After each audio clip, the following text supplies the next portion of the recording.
భక్తుల అనుభవములు అను పుస్తకంలోని మొదటి పేజీలో ఉత్తర భారతదేశంలో ఉన్న ఒక హైకోర్టు జడ్జి గారిట్లు రాసి ఉన్నారు. నేను సాయిబాబాను సృష్టి స్థితి లయకారకుడును భావించదని 1918వ సంవత్సరంలో వారు సమాధి చెందకముందు నేనెట్లు భావించితిని, ఇప్పటికీ నేను అట్లే భావించుచున్నాను.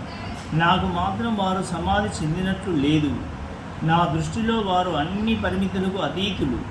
వారు మా మధ్య ఉన్నప్పుడు వారి మానవ శరీరము మా కనుల ముందు సంచరించుచుండెను.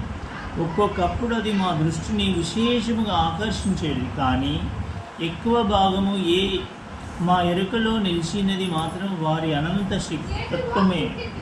శాశ్వతము అశాశ్వతము అద్భుత సమ్మేళన రూపమైన యొక్క మానసిక ప్రతిబింబము వలె వారు మాకు భావించేవారు. అశాశ్వత